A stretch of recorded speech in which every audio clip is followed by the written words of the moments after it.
There we go. Good morning, Down Syndrome Association of Houston. This is Kim Torres, your executive director here in my home office in my same DSAH t-shirt that y'all are used to seeing me in. We are here today for a coffee and confidence session.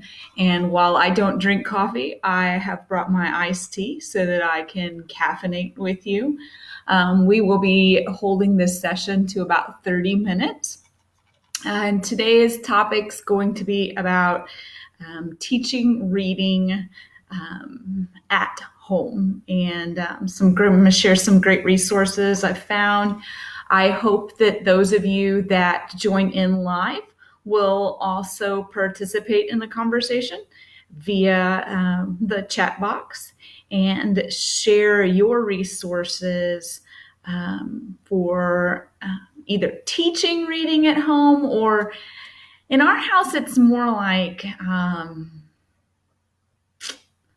trying to find the love of reading at home, trying to be proud of being able to read, because we definitely, Hayden is definitely not one of the kids that just happens to love to read a lot. So, one of the things that has worked really great with us is this program that I wanted to share with you, called the Learning Program from the Down Syndrome Foundation of Orange County. We used this a lot when Hayden was little. And when I mean little, I mean the kid was sight reading words at 2 years old. And then we had another kiddo, and life got a little crazy, and we kind of fell off the bandwagon, and Hayden's reading skills kind of plummeted.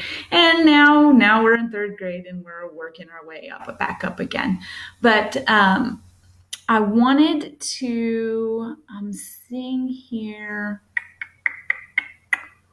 stream help. It's not gonna let me. I'm doing this for the first time off of my computer instead of an iPad, and it just looks all different.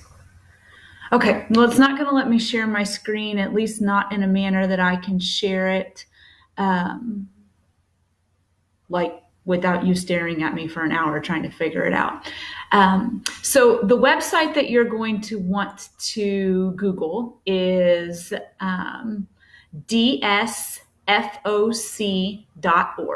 Down Syndrome Foundation, Orange County.org, dsfoc.org. And you're going to look for a link for the Learning Program. And I'll type all of this into the comments, and you can definitely go back and that way you can look at it later on.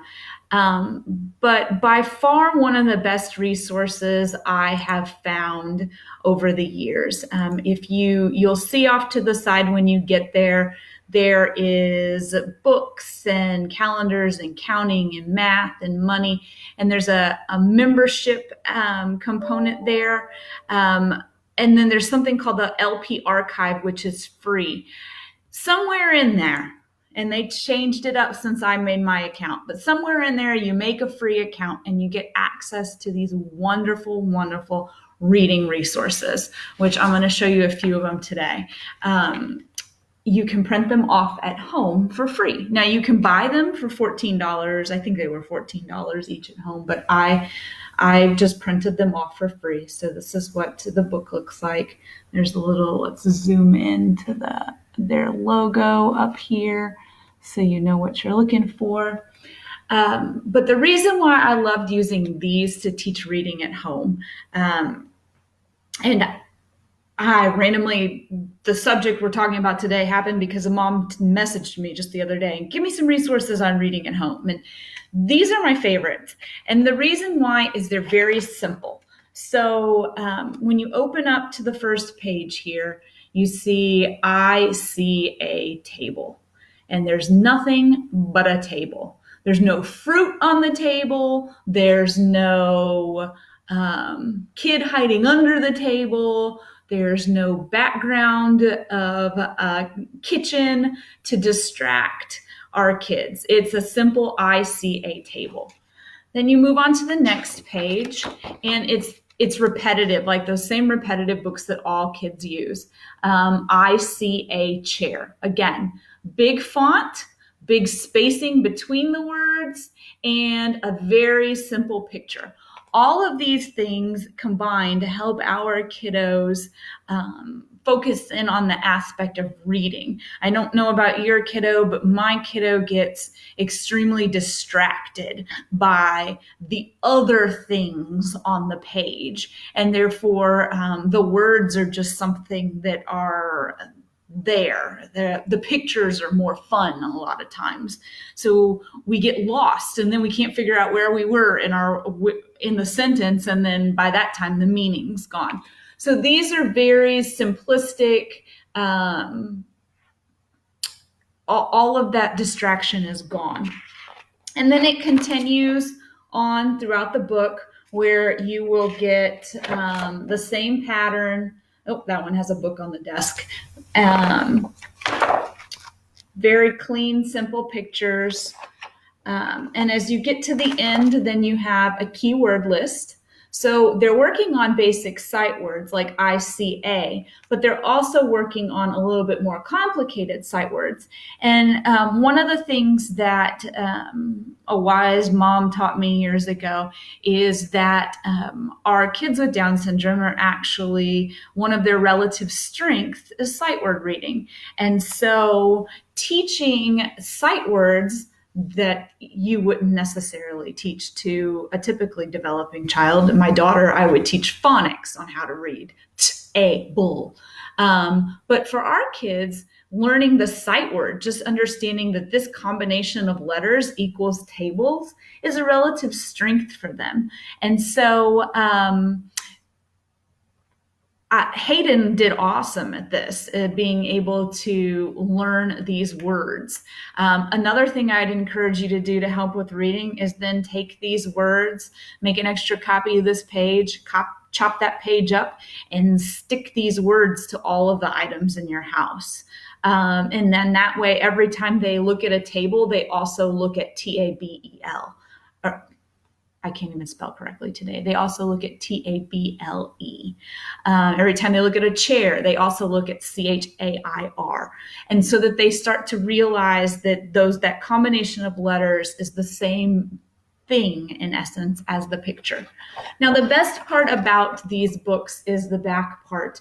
You have a matching game. And so in the book, and again, remember, you can print these off from free from their website. In the book, you will get cards. I've laminated mine.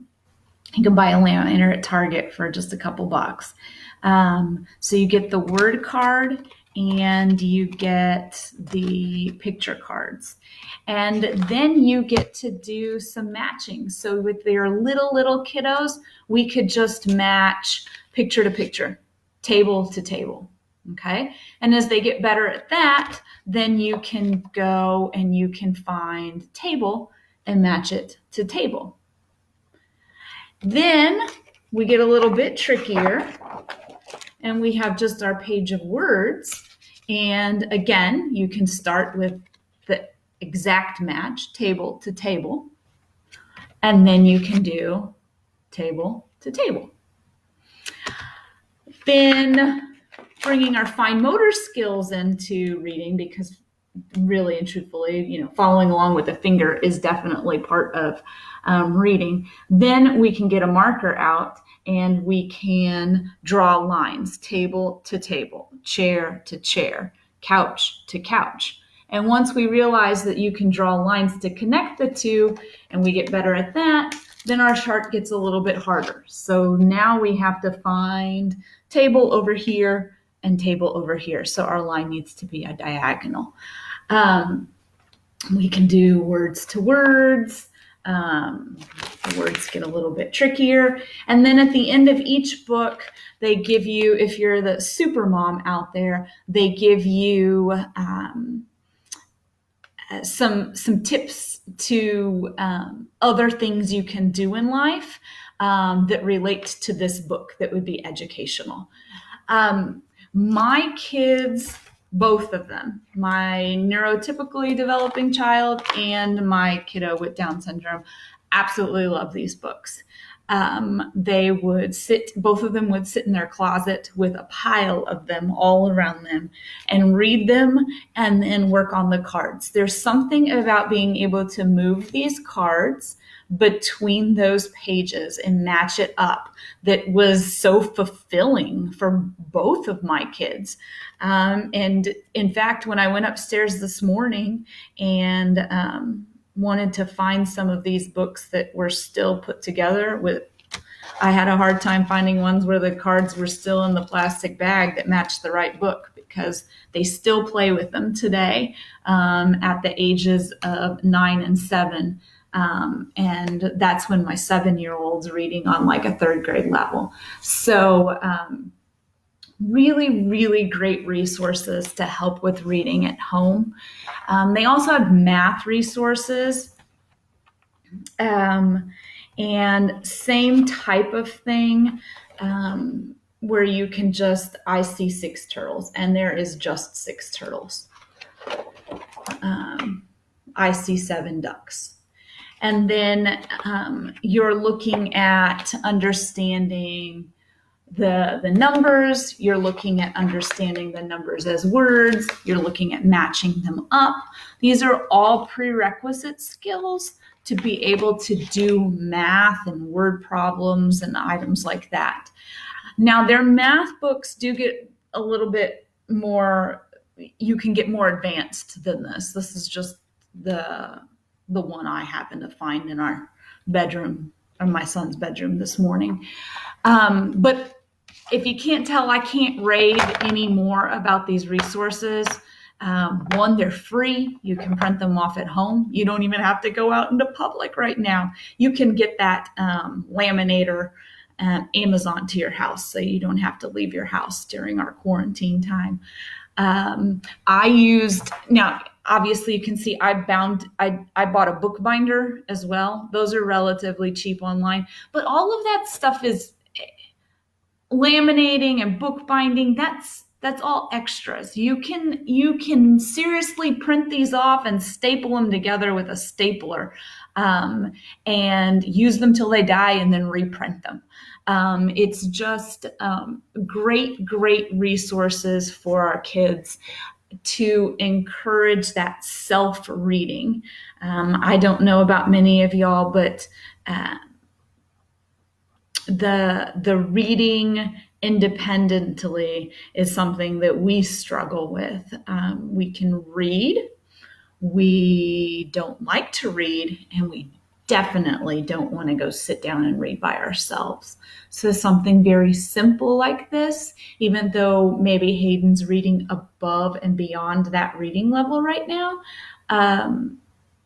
is a good way for him to practice being independent about it. That reading is an activity. It defines reading as an activity where you can pick up a book and go sit down by yourself and actually read the words. And so that is what we continue to use these books for. Hold on, I need that iced tea.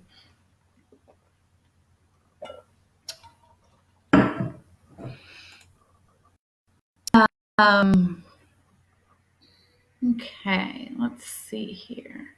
Strange things are popping up on my screen. Okay. So, other than that was my coffee and confidence, kind of giving you some other tips for reading at school. I hope that you'll join us on Thursday at noon. We're going to do a workshop on special education resources while we're all at home.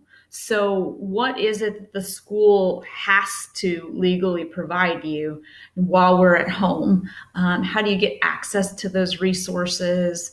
And how do you embed them into your house as a homeschooling parent, per se, over the next couple of weeks? So, this is a great addition to your reading program. Thursday at noon in our little lunch and learn, we're going to be talking about what can you get from the school right now as well to help. So we are available continuously throughout this entire coronavirus quarantine. You can reach me at my email address, ktorres, TORRES, at dsah.org. You can also reach us via phone if you call our office phone number 713-682-7237. It will give you directions on how to get in touch with the correct person. Our office is currently closed, but we do check messages and are here to help you. There's some alternative phone numbers listed on our voice message so that you can get in touch with the right people. We want to make this time at home as easy as possible for you and your families, and to make it a worthwhile educational time for you. So until next time, I hope you have a wonderful day and enjoy the rest of that caffeine. Bye.